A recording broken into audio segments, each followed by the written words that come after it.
Bonjour et bienvenue dans ce nouveau numéro de Toulouse et vous.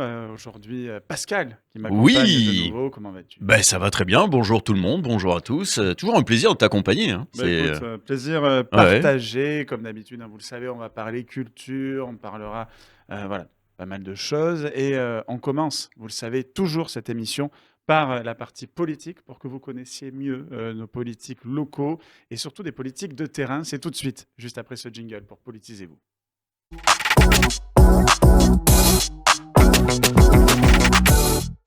Et nous recevons aujourd'hui Régis Godec qui est avec Bonjour nous. Alexandre. Bonjour Bonjour, Pascal. plaisir Bonjour. de vous avoir avec nous, candidat écologiste à la mairie de Toulouse. Tout à fait, les informations sont exactes. Écoutez, tant mieux. Alors, qu'est-ce qui vous a poussé à être candidat à la mairie de Toulouse? C'est dans un an aujourd'hui. Nous avons déjà reçu Nadia Pellefig, hein, notamment, qui était venue nous parler de sa candidature. Et vous, qu'est-ce qui vous a poussé à cela? Eh bien déjà, j'ai une expérience de la gestion de la collectivité puisque j'ai été adjoint au maire de Toulouse entre 2008 et 2014. Dans cet épisode où la gauche et les écologistes ont pu diriger les affaires à Toulouse et dans la métropole, et j'étais adjoint en charge des écoquartiers. Puis j'ai été dans l'opposition de 2014 à 2020, et depuis 2020, je ne suis plus élu. Et j'ai proposé aux militants écologistes et aux militantes écologistes de me désigner pour devenir le chef de file pour les élections municipales en mars 2026. Et ils l'ont accepté, donc je veux défendre les couleurs des écologistes pour le Capitole. Mhm. Et justement, vous parliez des écoquartiers. Dans l'idée, comment étendre la transition écologique dans toute la ville au-delà des écoquartiers? On a une ville qui est assez particulière, même une métropole qui est assez particulière avec Toulouse, puisqu'on a une agglomération très dynamique sur le plan démographique, sur le plan économique, et qui est la championne de France de l'étalement urbain. Mhm. Vous connaissez Jean-Luc Moudin, qui est aux affaires depuis 38 ans, sans Mhm. discontinuer. Il siège au conseil municipal, pas dans l'opposition, mais souvent dans la majorité. Et le développement urbain de Toulouse s'est fait de manière très, très, très étalée, Mhm. qui fait qu'on a une agglomération où on est captif d'un certain nombre de modalités, et notamment sur les déplacements captifs du déplacement automobile. Faire des écoquartiers, c'est une bonne chose parce que donc moi j'ai fait le quartier de la Cartoucherie parce que ça montre des nouvelles façons de vivre sur certains territoires de Toulouse. Il y en a d'autres qui se développent et qui sont intéressants, mais vous avez raison. Ce qui est important, c'est de rendre possible à tout le monde de vivre réellement et concrètement la transition écologique à partir des modes de vie de chacun. Et pour cela, il faut toute une infrastructure de transport, de services publics et tout simplement de développement urbain qui concilie la ville et la nature. Oui, que tout le monde puisse le vivre sereinement. Parce que c'est vrai qu'il y en a beaucoup qui imaginent que ça va être compliqué de passer le cap total écologie ou...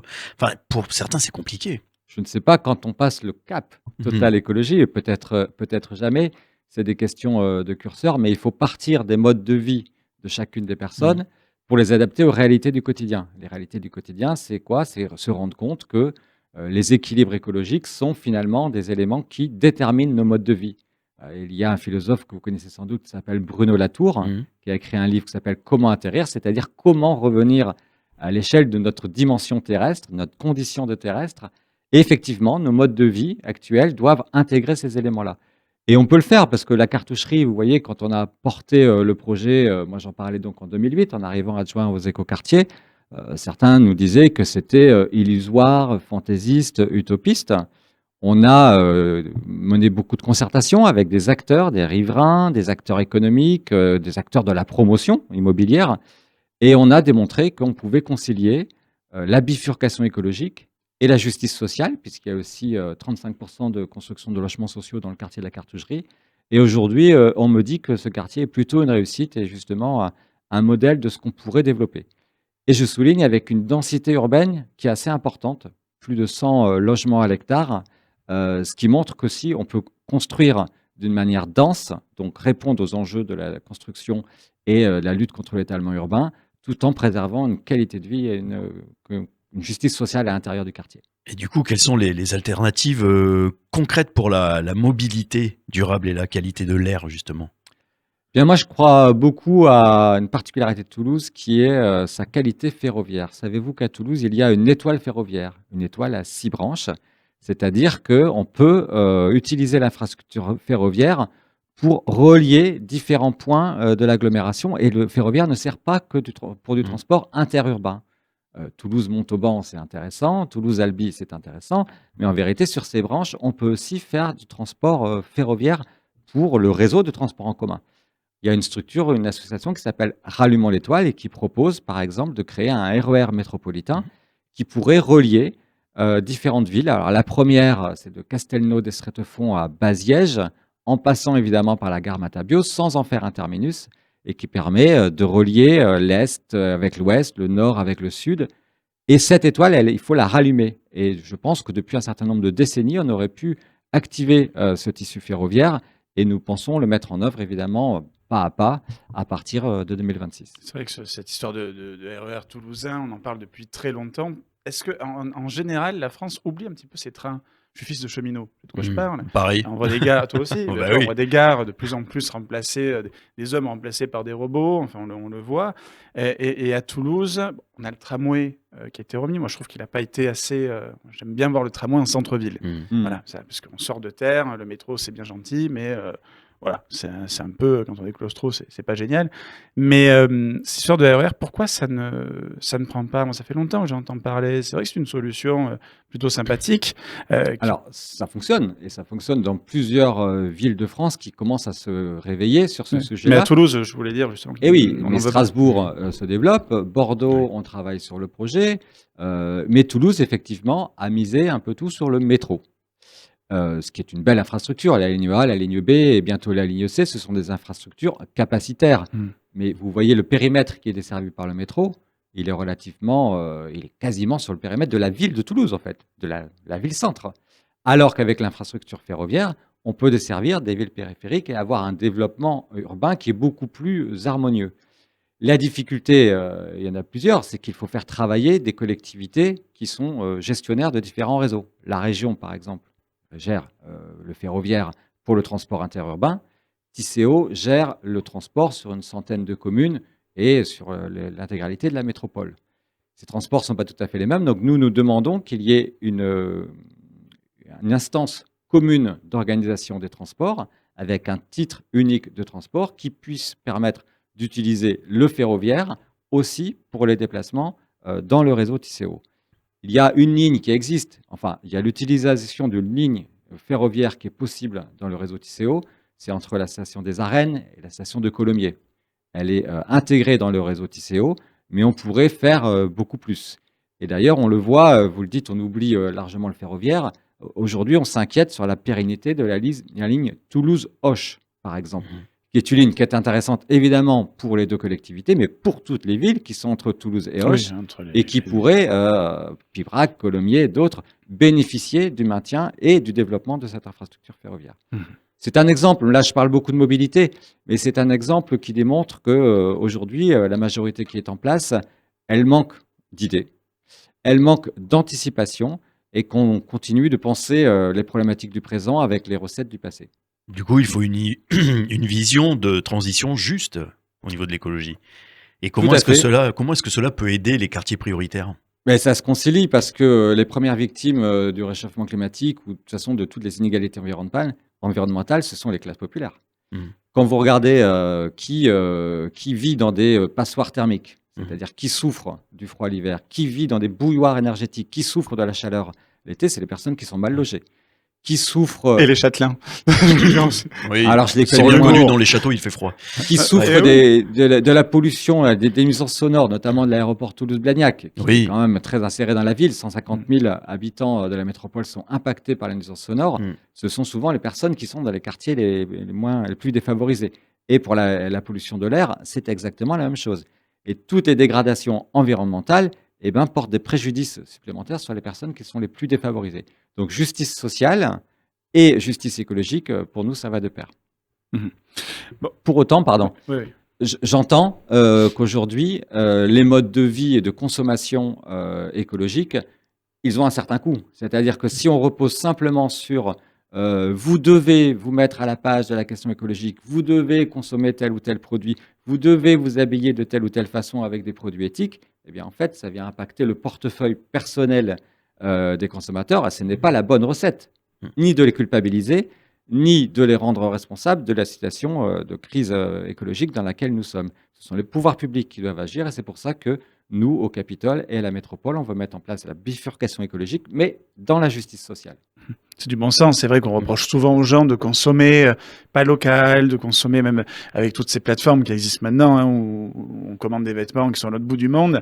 Et moi, généralement, quand j'en parle, on me dit oui, mais en fait, t'es bien gentil de me dire qu'il faut pas le faire, mais on n'a pas le choix. On a une famille de 3, 4, 5 enfants, enfin, c'est compliqué de joindre les deux bouts. Voilà. Quels sont vos grands projets là, pour Toulouse? Parce que là, on parlait donc des écoquartiers, on parlait du déplacement. Est-ce que l'écologie, c'est que ça? Non, je ne vais pas détailler le projet aujourd'hui, il est encore un peu En tôt et construction, hein, bien sûr. on va parler avec les partenaires, mais je vais prendre un exemple. Par exemple, nous voulons développer et renforcer la sécurité sociale de l'alimentation, parce que vous parliez de la question de la justice sociale et d'une écologie pour tout le monde. La sécurité sociale de l'alimentation, c'est quoi? C'est construire avec des consommateurs un dispositif au sein duquel on puisse choisir les produits qu'on va acheter, faire une éducation à la question lien entre alimentation et santé, et pouvoir avoir une péréquation financière entre les personnes qui sont investies dans ces structures-là. Aujourd'hui, il y a des sécurités sociales de l'alimentation qui se mettent en place à titre expérimental à différents endroits de l'agglomération. Avec les pouvoirs publics, nous voulons les développer et les soutenir pour que ce soit un lieu de conscientisation et aussi un lieu d'action et de transition écologique. On veut mettre en place, par exemple, des éléments qu'on a mis en place dans d'autres villes de France, parce que vous savez que les écologistes ont dorénavant l'expérience de la gestion de plusieurs grandes villes. Et par exemple, à Strasbourg, avec la maire Jeanne Bersaguian, ils ont mis en place ce qu'on appelle l'ordonnance verte. L'ordonnance verte permet à des femmes qui accouchent de pouvoir bénéficier pendant plusieurs mois, pendant leur grossesse et après leur grossesse, de paniers bio, écologiques, avec un accompagnement sur la cuisine, comment on utilise ces légumes, des fruits frais de saison, et la question justement de l'éducation à l'alimentation pour pouvoir organiser la transition écologique. Et là encore, on fait le lien entre questions sociales, questions de santé et questions écologiques. Et c'est avec des éléments, là j'en donne quelques-uns, de bon sens, et avec l'intervention publique, qu'on veut donner à voir que la transition écologique, elle est possible. C'est une question aussi de volonté politique. C'est ce qui va permettre de concilier la croissance de Toulouse avec environnement et modèle urbain durable. Pas seulement ça, évidemment, mais là, ce sont quelques exemples que je donne à voir.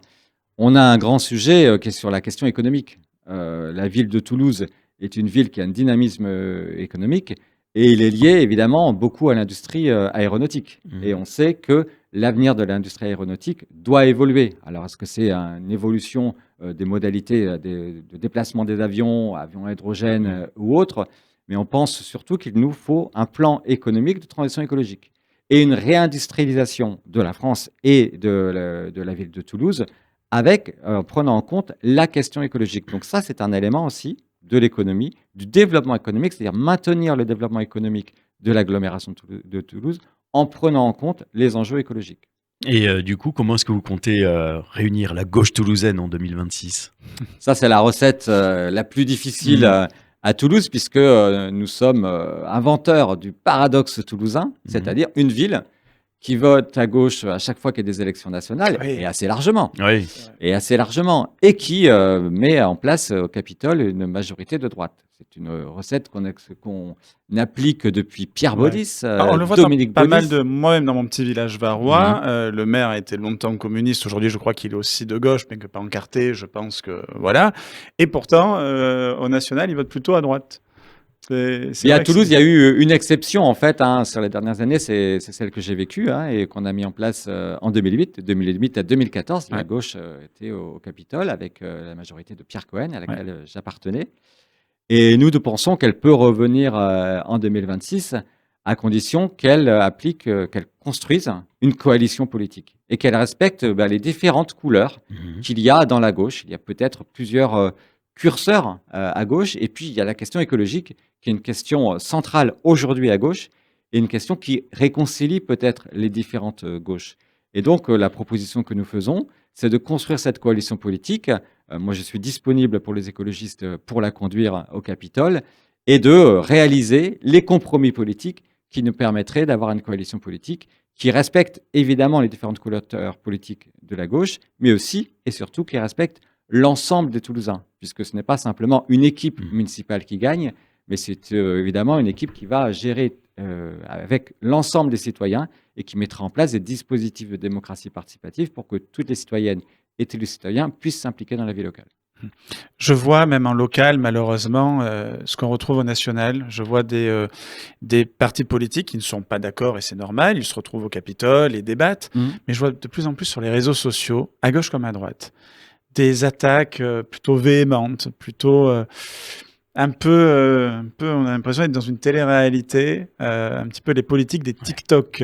En général, vous en pensez quoi, ça, avec la carrière politique que vous avez déjà? C'est une façon de faire de la politique qui n'a plus rien à voir avec la Ouais. façon dont on faisait Alors, avant. il y avait, mais ça avait un petit peu plus d'élégance. Aujourd'hui, C'était plus chic, on va dire. aujourd'hui, c'est Ouais. devenu presque vulgaire. Ça avait une stature, une prestance que Ah oui, maintenant. on se rappelle, avec Mitterrand et tout, c'est fabuleux. J'avoue que donc moi j'ai été élu en 2008 pour la première fois et j'avais 35 ans. Je découvrais le paysage politique et même les acteurs politiques.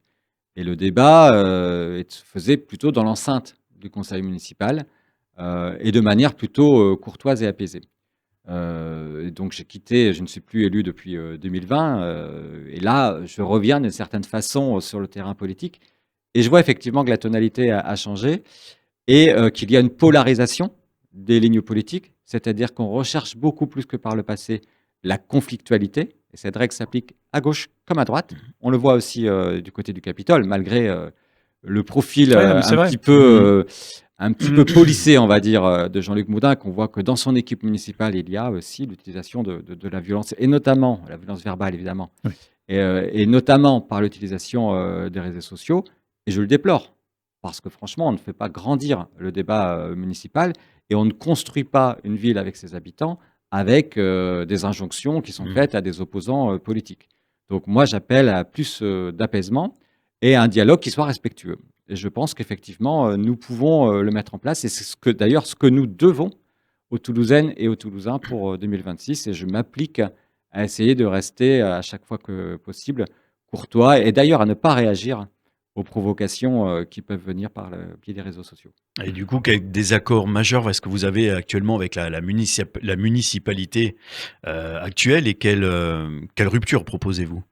Ce que je disais tout à l'heure, c'est que j'ai l'impression que les idées qui sont aujourd'hui au Capitole sont un peu surannées, dépassées, c'est-à-dire que le logiciel de pensée n'est plus adapté aux enjeux contemporains.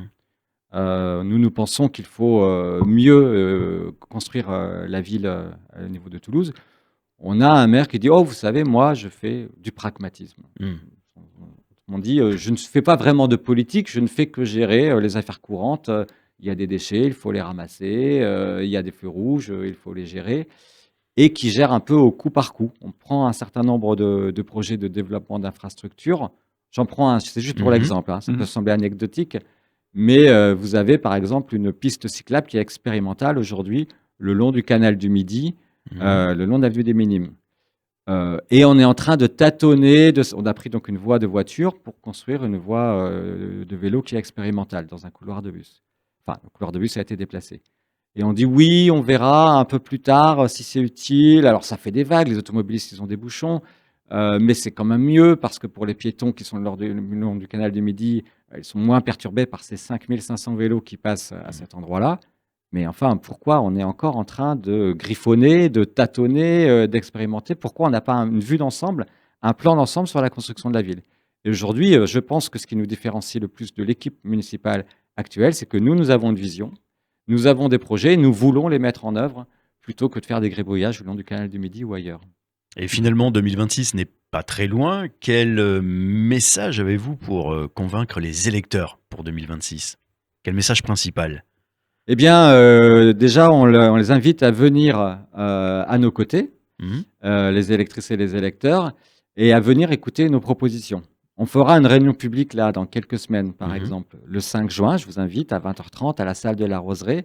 Et on va parler d'un projet de Jean-Luc Moudin, dont il ne parle pas beaucoup d'ailleurs, qui est le projet de la jonction Est. Je ne sais pas si vous connaissez, mais il est proposé d'investir 95 millions d'euros, à une époque où on dit qu'il n'y a plus d'argent. Il n'y a pas d'argent magique. 95 millions d'euros pour un échangeur routier supplémentaire entre la Cité de l'Espace et en direction de Saint-Orens. Eh bien, ce projet, pour nous, est une aberration, tout simplement. construire des échangeurs routiers supplémentaires ne répondra pas aux problématiques de mobilité des Toulousaines et Toulousains. Et ça dégradera évidemment la qualité environnementale de cet espace-là. Eh bien, on invite les Toulousaines et les Toulousains à venir, à découvrir ce projet et, s'ils le souhaitent, à pouvoir militer à nos côtés pour changer la ville et la métropole en 2026. Et la dernière question, la Toulouse, je sais pas, on dit la Toulouse, je sais pas, le Toulouse, Comme tu veux. de Régis Godec, qu'est-ce que c'est? Le Toulouse de Régis Godec, c'est une ville qui est apaisée et qui prend en compte les enjeux du XXIe siècle, qui prépare Toulouse 2050, parce qu'en fait, gouverner en 2026, c'est préparer 2050. On voit les scénarios d'adaptation au réchauffement climatique et on voit qu'il est temps de prendre conscience qu'il y a une crise écologique qui est présente, qu'elle se conjugue avec une crise sociale et une crise démocratique. Et nous devons préparer les Toulousaines et les Toulousains à ce nouveau paysage politique. Et certains disaient chaque génération a son défi à relever. Eh bien, je pense que le nôtre n'est pas maigre, n'est pas mince, et qu'on doit préparer ces échéances-là. Et ça veut dire que au lieu d'avoir on a ici la place du Capitole, si vous la voyez l'été, maintenant on essaie de mettre quelques éléments dans le ciel pour protéger, pour mettre un petit peu d'ombre. On pense que c'est pas du tout à la hauteur de l'enjeu. Ça veut bien dire que c'est même assez ridicule. Oui, c'est ridicule. C'est assez pathétique. Ça fait un peu On est d'accord. Et le pire, c'est qu'on les retrouve par terre en suivant. Et dans la Garonne. municipalité a été largement moquée sur ces dispositifs Alors que des arbres. Et ça dénote effectivement que Jean-Luc Moudinque n'a pas conscience, en vérité, et ne prépare pas l'avenir. Donc, le Toulouse de 2026 avec Régis Godec, avec l'ensemble de la gauche et des écologistes rassemblés, c'est une ville qui prépare l'avenir et qui la met au service des Toulousaines et des Toulousains. Et avec eux et avec elles, ça aussi, c'est important. Régis Godec, merci d'avoir été avec nous. Merci pour votre invitation. Toulouse est vue, et vous, candidat écologiste à la mairie de Toulouse.